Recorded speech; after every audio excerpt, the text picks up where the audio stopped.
You're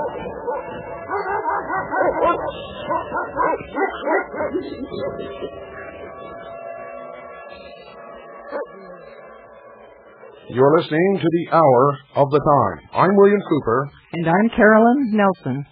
Last night, I read to you over 2 hours of the Hour of the Time, a Department of State publication, number 3972, entitled Our Foreign Policy, ordered, written by Harry S. Truman and signed by Harry S. Truman.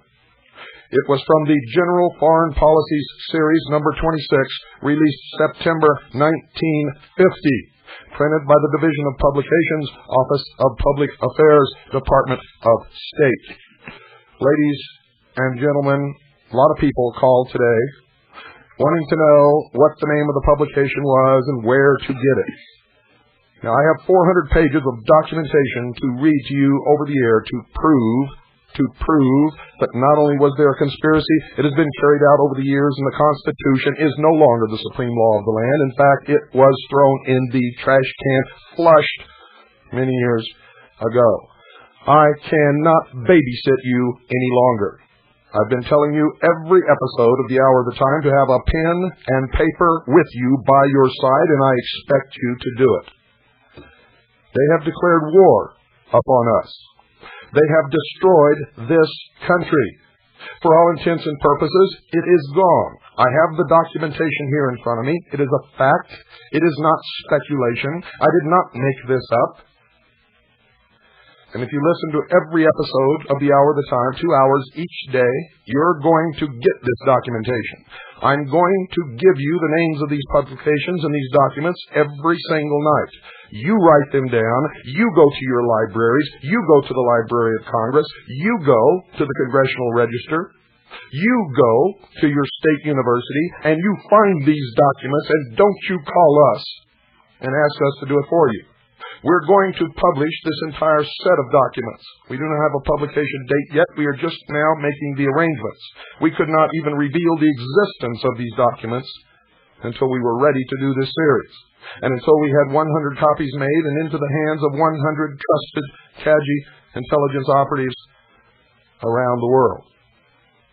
Now, you have to pull your weight.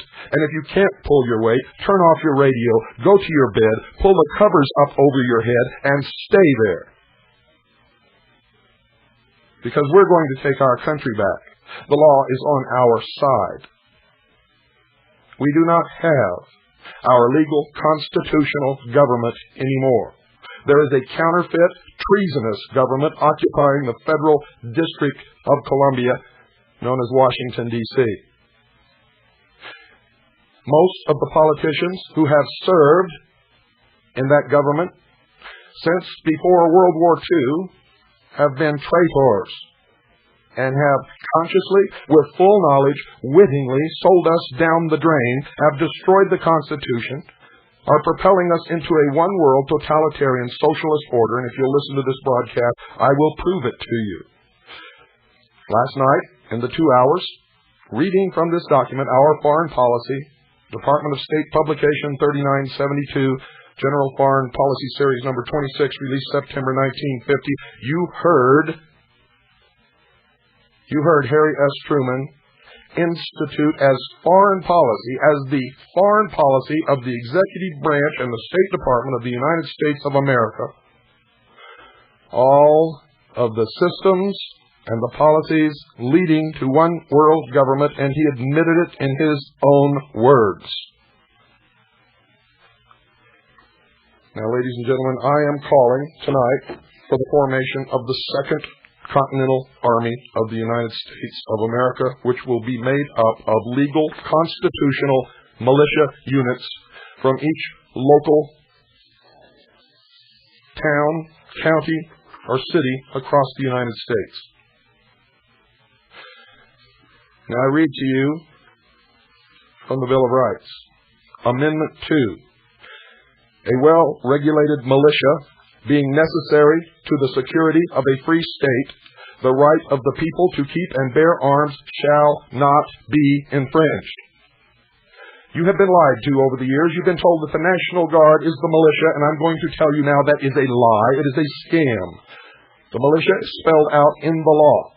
The United States Senate in 1981 ruled exactly what a militia is, and they ruled that it is not the National Guard or any component of the National Guard.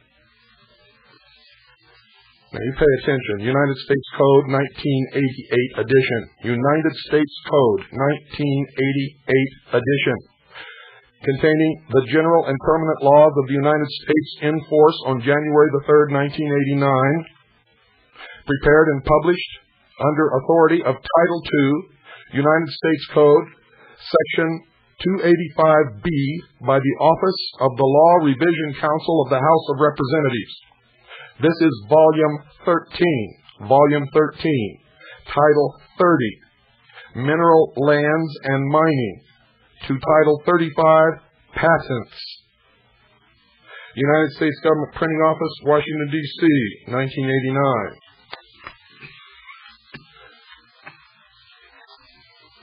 I quote, on page 635, ladies and gentlemen, page 635, subsection 312,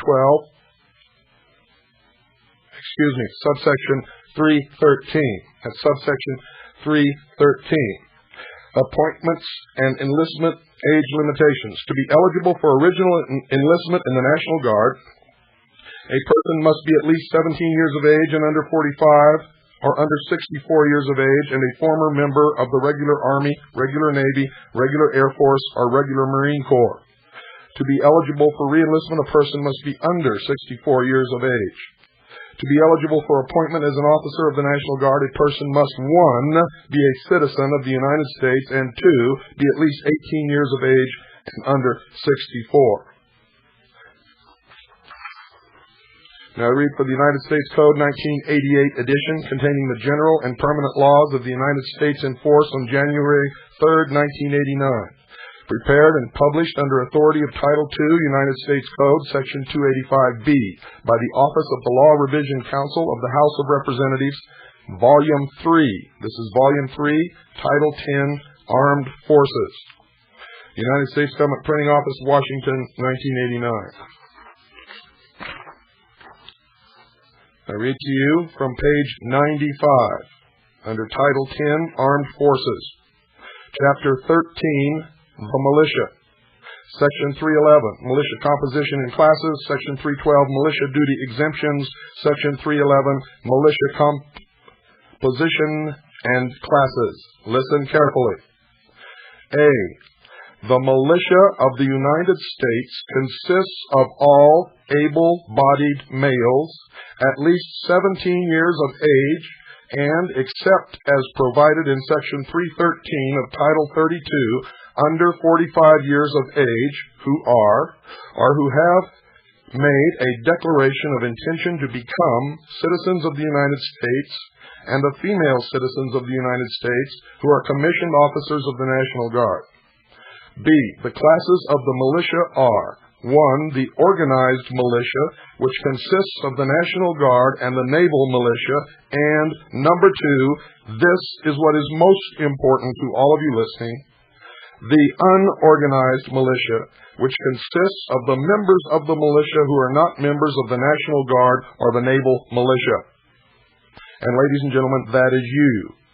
It specifically states in the law, the militia of the United States consists of all able-bodied males at least 17 years of age, and except as provided in Section 313 of Title 32, under 45 years of age, who are or who have made a declaration of intention to become citizens of the United States. Female citizens of the United States who are commissioned officers of the National Guard. That's under the law. If you're a female, you want to be a part of our militia, we'll take you anyway. Because the Constitution has a totally different definition. But I wanted to make sure that you know that formation of a militia unit in your town is not illegal. All able-bodied males between 17 years and 45 years of age are considered to be the militia. Understand that. Form your unorganized militia units now. Do not accept anyone into your small unit who you have not known for many years. Do not accept anyone into your militia unit who is or has worked for the United States government to the point of retirement. If they're accepting a retirement check from the United States government, tell them, I'm sorry, but we cannot accept you in our particular militia unit. Do not accept anyone who has served as an officer in the armed forces of the United States of America unless they have publicly resigned their commission and it has been accepted by the United States government. If you do, they can be recalled at any time in secret and can betray you at any time. Now, you're going to have to use a lot of common sense, folks. Do not institute any hostilities whatsoever. Do not commit any illegal or criminal acts whatsoever. Do not even allow anyone in your militia group to even give the appearance that any criminal act has been perpetrated or that any laws have been broken. If this illegal, counterfeit, and treasonous government, which has trashed, which has destroyed our constitutional government, comes to your local area, your state, your city, and attempts to pull off another Waco, Texas, or a Randy Reaver, or to confiscate anyone's home without having been convicted in a court of law by a jury of their peers, then you must activate your militia units and go to their aid. You must do that. This is no joke, ladies and gentlemen. We are engaged in serious, very serious business tonight. We are not calling for a rebellion against the United States government. We are calling for the American people to get off their butts, form their legal, constitutional, approved, and legally approved under the United States Code militia units to reinstate the Constitution as the legal, lawful, supreme law of this land. Our goal is ultimately to arrest those who have committed treason against the United States of America, to bring them before a grand jury, to charge them with treason, to try them, and if they are found guilty, to hang them.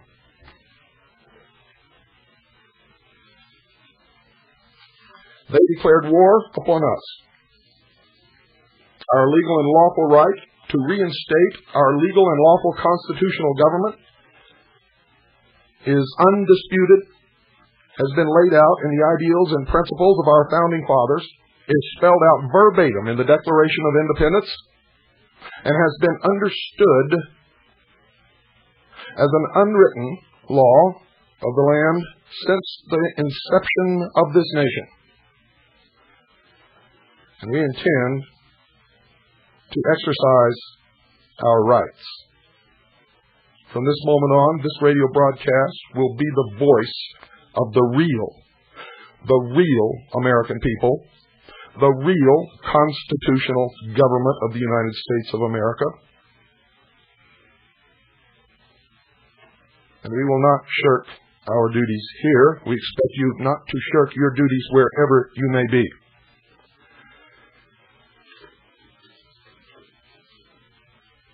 I assure you that once the American people learn what's in these documents that I'm revealing to you now, and in other documents which we are uncovering, when the American people stand up to these criminals, these traitors, they will begin to bail out of Washington, D.C.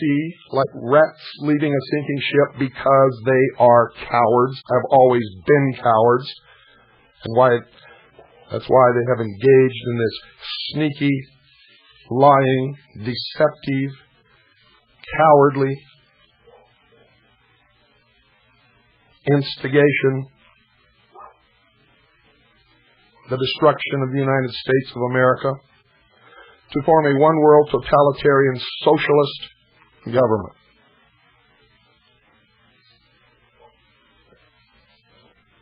You want to know why public officials are voting to take away your firearms? Well, stay tuned, folks. Don't go away. I'll be right back. Ladies and gentlemen, if you want to know why public officials are voting to take away your firearms, first research their history. Look at who they are. Look at the organizations they belong to. Look at where they went to school. Don't listen to the promises that they gave you to get into office. Watch what they do. And go to your local library. No matter where you live in the United States, tell the librarian to show you where the United States code books are shelved. There are 25 books in the set, folks. They are reddish brown in color. They are printed by the government printing office in Washington, D.C. These hardcover books are printed every 8 to 10 years. They are updated with annual softback supplements each year until a new hardcover issue comes out. At the present time, the 1989 United States code books are on the shelf. The 1989. You want, ladies and gentlemen, Public Law 87-297. Public Law 87-297. That's in Title 22, United States Code, Section 2551. If your library has the 1982 edition, which some libraries still do, go to Volume 9. Volume 9. You'll find it on page 554. Here you will find Public Law 87-297, which calls for the United States to eliminate its armed forces. This law was signed for the United States in 1961. John Fitzgerald Kennedy signed it, and every president since has worked to enact its provisions. The government knows you will not approve, which is why they want to take away your firearms before you find out that it's already been done. Already been done. The Brady Bill is a scam. All this firearms legislation that they are introducing is a scam. It's already been done. The Secretary of the Treasury, all he has to do is sign his name to a document, and it's all over. All over. What they're doing now is trying to garner a public consensus of support so that they will not be found out and hung as the traitors that they are. Then turn to page 555, and remember this is only in the 1982 edition. Here you will find the definition of what the government means by disarmament. You can find it on the lower right-hand side of the page. The disarmament calls for the elimination of our armed forces. It also calls for the elimination of weapons of all kinds. This is Title 22, United States Code, Section 2552, Subtitle A. Then turn to page 557. Here you will find it stated in Item A, Control, Reduction, and Elimination of Armed Forces, and as Item D, Elimination of Armed Forces. These traitors in Washington have been operating in concert with the Soviet Union to bring about a one-world government. The collapse of the Soviet Union was from the top down and not from the cries of the people, and is part of a well-orchestrated plan. What you need to know is that your armed forces are being eliminated from national control, which in turn wipes out our sovereignty as a nation. It's already been done on paper. It must be done with the public approval. In 2 stages, we shall have no more Army, no more Navy, and no more Air Force. In the 3rd stage, we will have a zero military. Before Stage 1 closes, all citizen-owned guns will be banned. Actually, that's after Stage 2, folks. We are in the 2nd year, ladies and gentlemen, of Stage 2. Public Law 87-297 is further explained in the State Department document called Publication 7277. Your librarian can also furnish you a copy, or could, until they found out what we were doing, and now we have run a check, and we can only find that publication in 2 libraries in the entire country. It has been removed. I'm not going to tell you which libraries, because I don't think they know it's there, and I don't want to give it away. If you are diligent in your search, you will find it. If not, we will furnish you with a copy when these documents are published.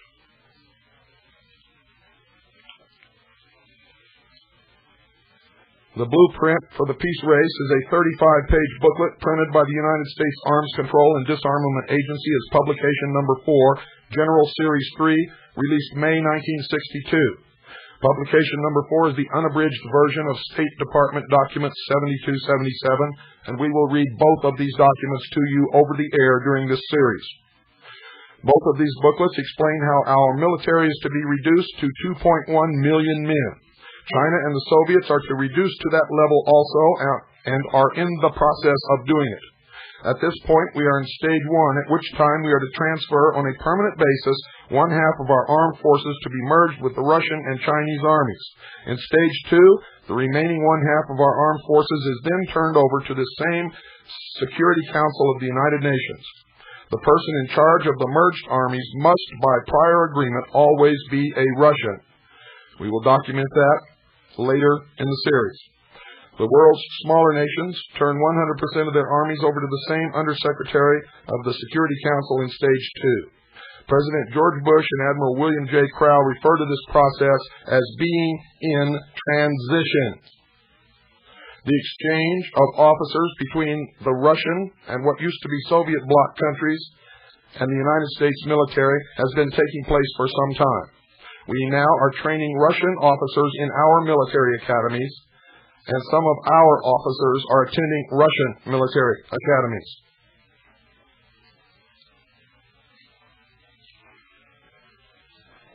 This plan was implemented a long time ago, ladies and gentlemen. The law has been amended several times. People read about this in my book and sent me letters. In the letters they say, oh yeah, but everybody got mad and they made an amendment to the law that said that nothing in this law is construed to mean that they're going to take guns away from the American citizens. Well, tonight I'm going to read you what that really says, and then I'm going to show what they did after that.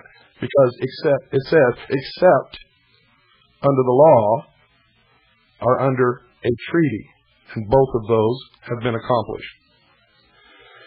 United States Code 1988 edition, you will find this law, as it has been amended, containing the general and permanent laws of the United States in force on January the 3rd, 1989. Prepared and published under authority of Title II, United States Code, Section 285B, by the Office of the Law Revision Council of the House of Representatives.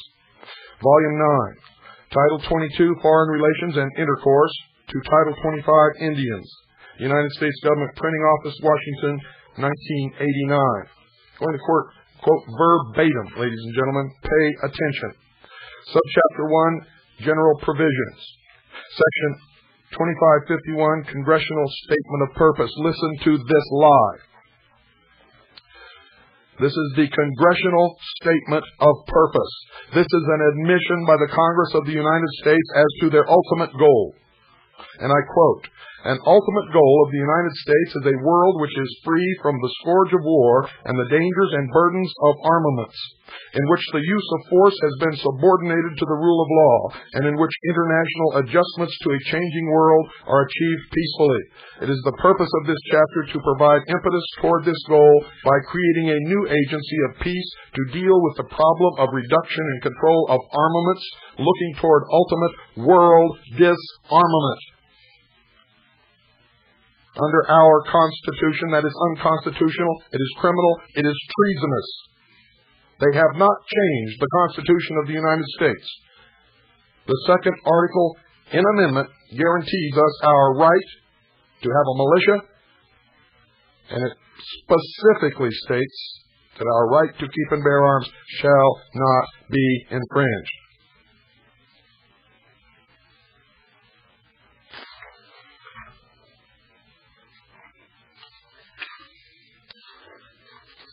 Pay attention. Title 22, Foreign Relations and Intercourse, page 652, same volume.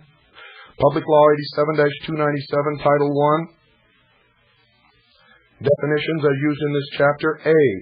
The terms arms control and disarmament mean the identification, verification, inspection, limitation, control, and reduction or elimination of armed forces and armaments of all kinds under international agreement, including the necessary steps taken under such an agreement to establish an effective system of international control are to create and strengthen international organizations for the maintenance of peace.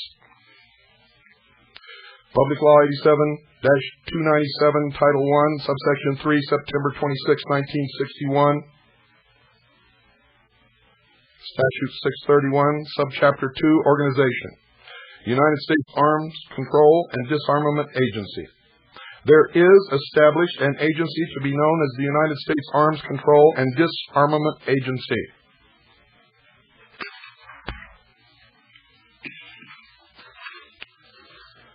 Page 654, subtitle 2568, Functions. The Director is authorized and directed to exercise his powers in such manner as to ensure the acquisition of a fund of theoretical and practical knowledge concerning disarmament. To this end, the Director is authorized and directed under the direction of the President, 1. To ensure the conduct of research, development, and other studies in the field of arms control and disarmament. 2. To make arrangements including contracts, agreements, and grants for the conduct of research, development, and other studies in the field of arms control and disarmament by private or public institutions or persons. And 3. To coordinate the research, development, and other studies conducted in the field of arms control and disarmament by or for other government agencies in accordance with procedures established under Section 2575 of this title. In carrying out his responsibilities under this chapter, the Director shall, to the maximum extent feasible, make full use of available facilities, government and private. The authority of the Director with respect to research, development, and other studies shall be limited to participation in the following insofar as they relate to arms control and disarmament. A. Control, reduction, and elimination of armed forces and armaments. The detection, identification, inspection, monitoring, limitation, reduction, control, and elimination of armed forces and armaments, including thermonuclear, nuclear missile, conventional, bacteriological, chemical, and radiological weapons. Now, folks, they make it sound like they're talking just about armed forces of nations, and that is not true, as you will find out later. D. The control, reduction, and elimination of armed forces and armaments in space, in areas on and beneath the Earth's surface, and in underwater regions. And in K. Methods for the maintenance of peace and security during different stages of armed control and disarmament. You'll find out what they're talking about different stages when we get to 7277 and the blueprint for the peace race. The scientific, economic, political, legal, social, psychological, military, and technological factors related to the prevention of war with a view to a better understanding of how the basic structure of a lasting peace may be established. M. Other related problems. Such related problems as the Director may determine to be in need of research, development, or study in order to carry out the provisions of this chapter.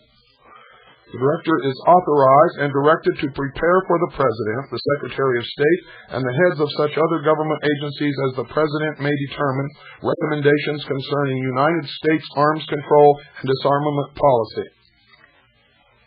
Provided, however, that no action shall be taken under this chapter or any other law that will obligate the United States to disarm or to reduce or to limit the armed forces or armaments of the United States, except pursuant to the treaty-making power of the President under the Constitution, or unless authorized by further affirmative legislation by the Congress of the United States. Nothing contained in this chapter shall be construed to authorize any policy or action by any government agency which would interfere with, restrict, or prohibit the acquisition, possession, or use of firearms by an individual for, and get this, folks, the lawful purpose of personal defense, sport, recreation, education, or training. Which means if there is a law that prohibits it, they can interfere all they want, ladies and gentlemen. The law has already been accomplished. Treaties have already been written, signed, and approved by the Senate. We are in the process of disarming not only ourselves, but the rest of the world. Our armed forces will be assigned to the United Nations, and elements of what used to be the forces of the old Soviet Union will also be assigned to the United Nations as a one-world police force. It's already a done deal. It's already been legislated. It's already been treated. I continue with Title 22, Foreign Relations and Intercourse, page 657, subsection 2576, paragraph C. And here's where all that was written before gets nullified. And it means that they can do whatever they want. Listen carefully. Prohibition of courts to compel statutory performance or review adequacy of statutory performance of government agencies or director. No court shall have any jurisdiction under any law to compel the performance of any requirement of this action or to review the adequacy of the performance of any such requirement on the part of any government agency, including the agency and the director. So you can't even go see what they're doing. Okay, let's go to Public Law 87-2. Let me start over again. Arms Control and Disarmament Act. For legislative history of acts, see page 2903. Public Law 87-297. 75 Statutes at Large. 631. H.R. 9118. An act to establish a United States Arms Control and Disarmament Agency. And this is from the United States Code, Congressional and Administrative News, Volume 1, 1961. We have many other sources also. United States Statutes at Large, 89th Congress, 1961, first session.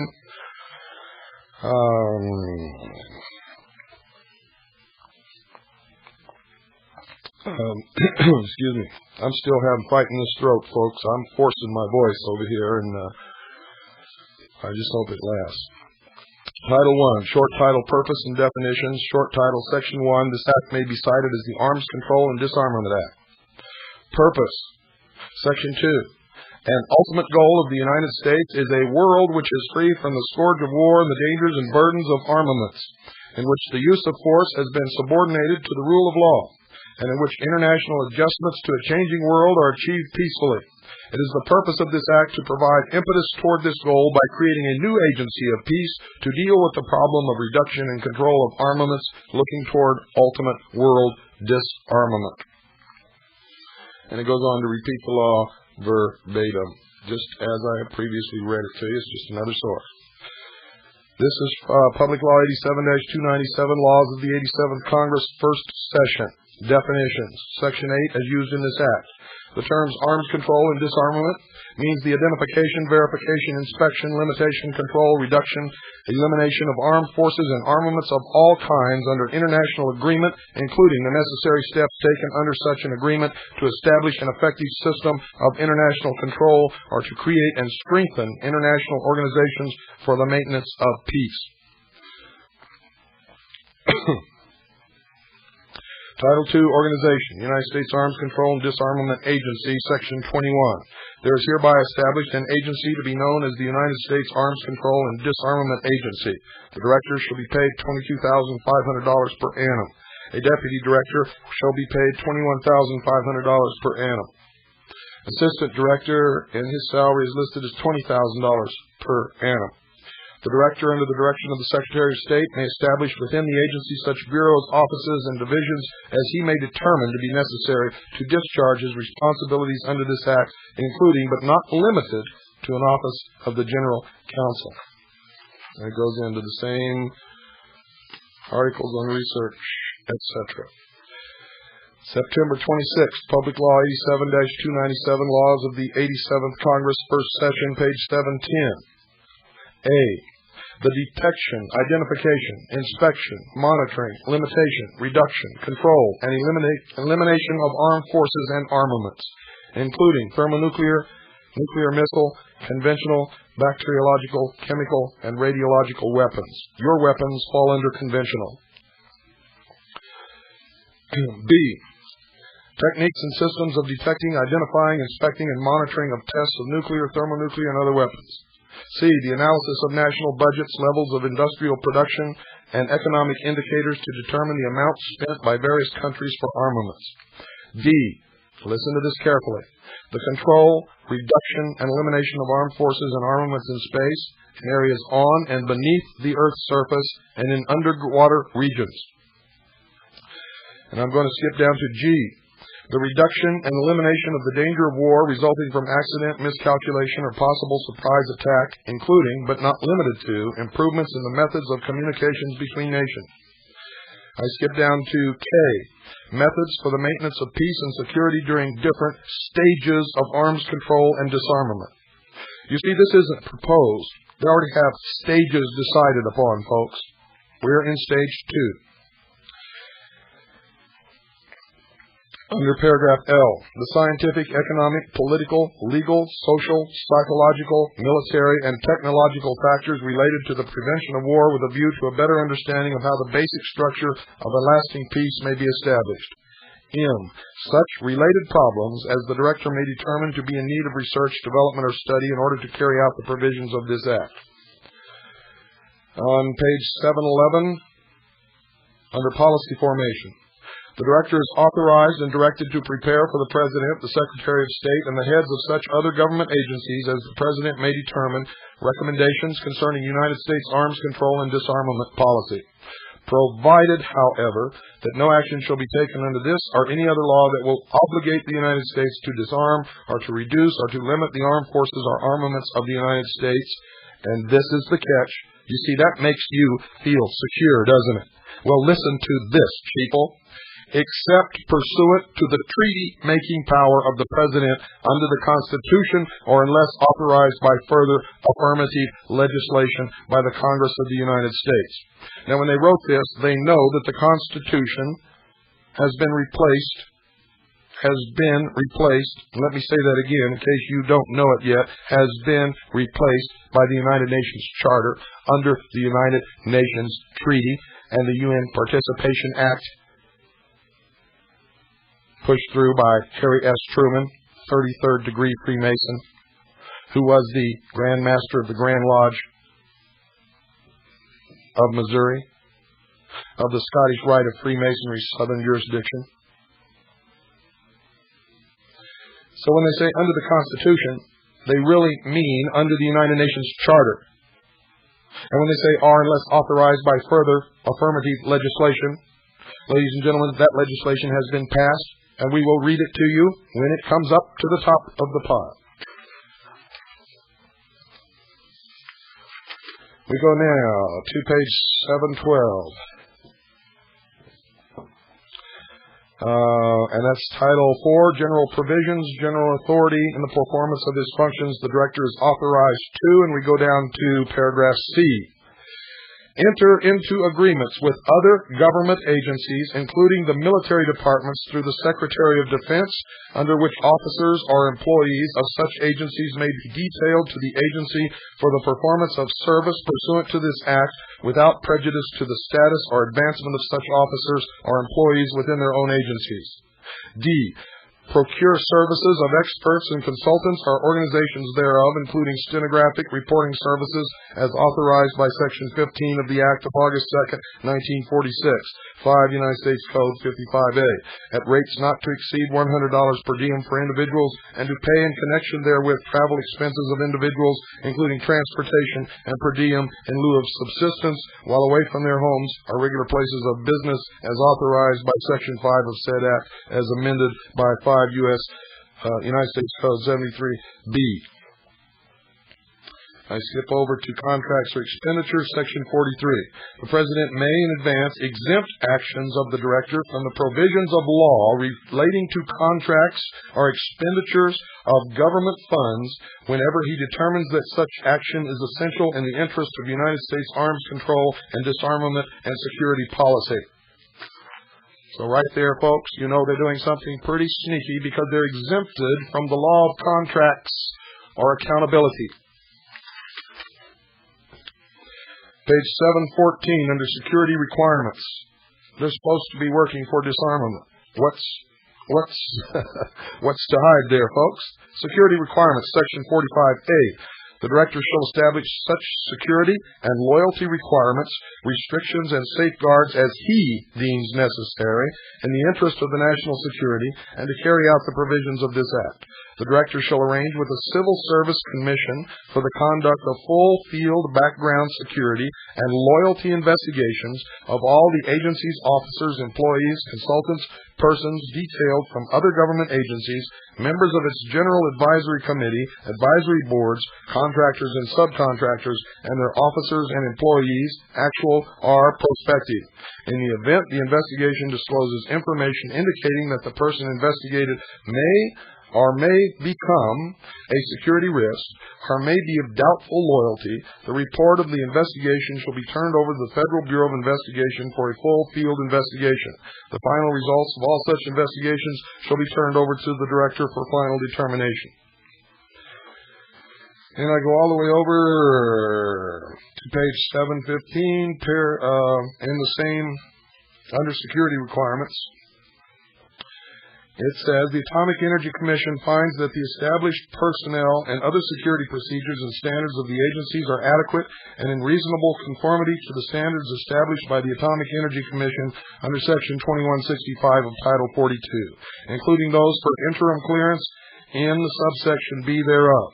Any individual granted access to such restricted data pursuant to this subsection may exchange such data with any individual who, A, is an officer or employee of the Department of Defense or any department or agency thereof, or a member of the Armed Forces, or an officer or employee of the National Aeronautics and Space Administration, or a contractor or subcontractor of any such department, agency, or armed force, or an officer or employee of any such contractor or subcontractor, and B, has been authorized to have access to restricted data under the provisions of Section 2163 or 2455 of Title 42. Now, what do they mean by all this, folks? What do they mean by loyalty? Loyalty to who? Loyalty to what? Well, you never know, folks, because later here you're going to find out that the director of the Disarmament Agency has been given, under the law, the authority to decide, and instead of stating the oath of all of these people are to take in the law, it merely says that the director of the Disarmament Agency shall determine what oath they shall take. And we've already tried to get a copy of the oath that they take, and we're denied.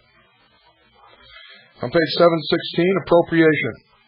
Section 49A, they are hereby authorized to be appropriated not to exceed $10 million to remain available until expended to carry out the purposes of this Act. Report to Congress, Section 50. The Director shall submit to the President for transmittal to the Congress not later than January 31st of each year a report concerning activities of the agency. Approved September 26, 1961.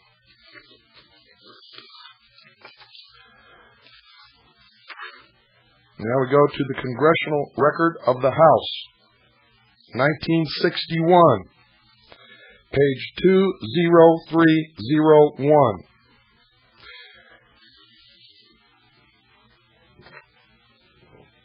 The clerk read as follows. Amendment offered by Mr. Morgan on part 2, or page 2, line 2, after the word peacefully, insert a period.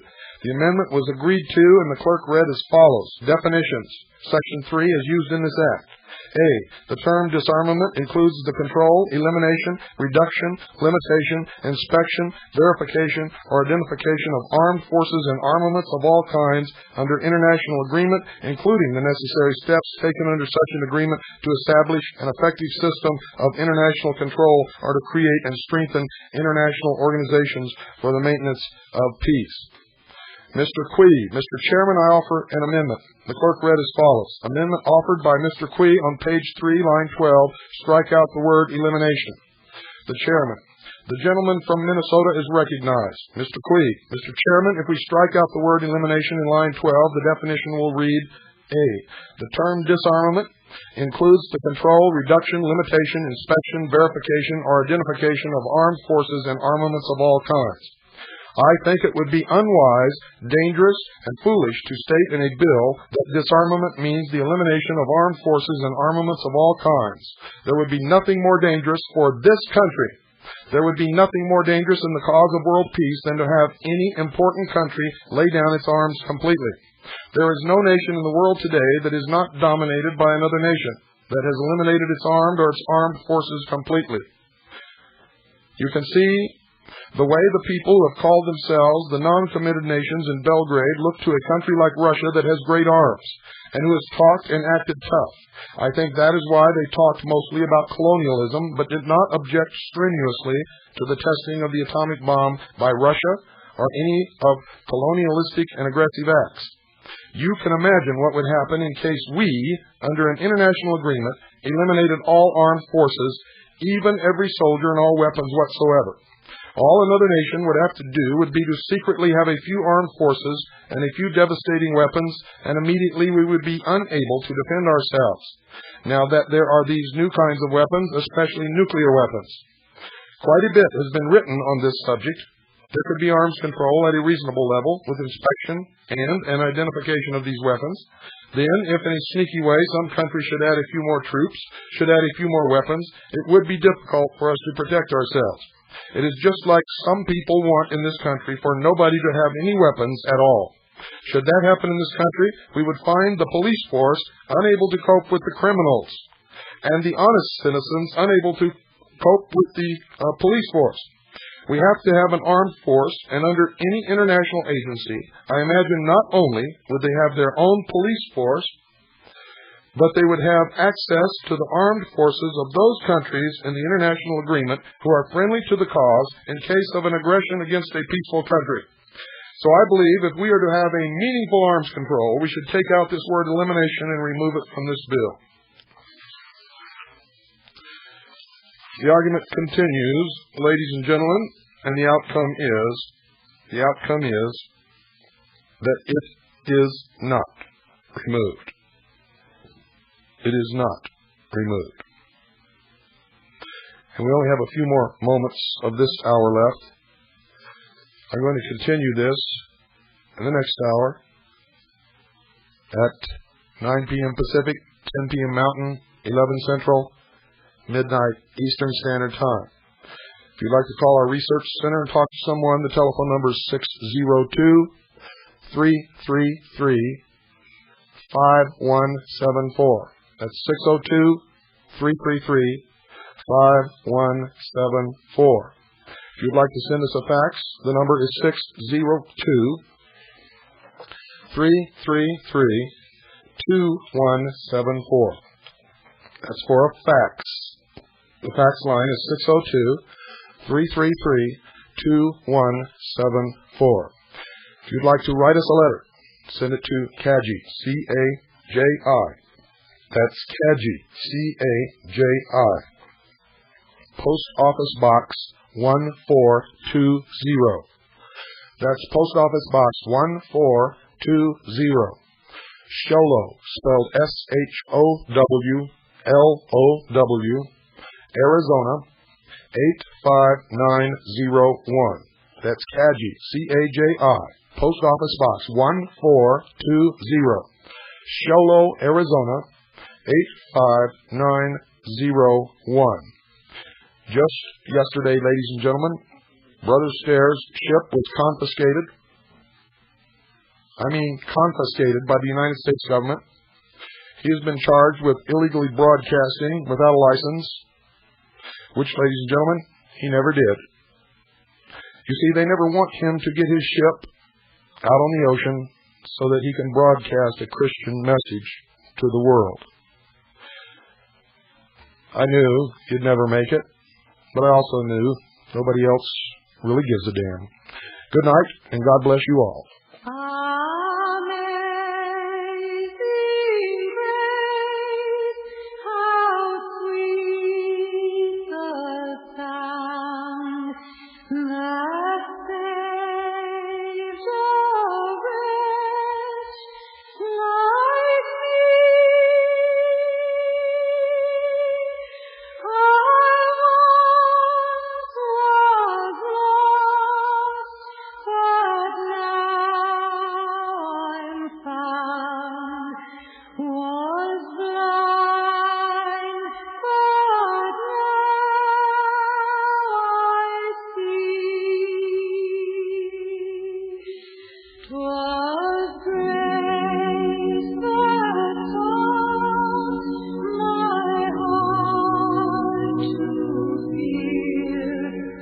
And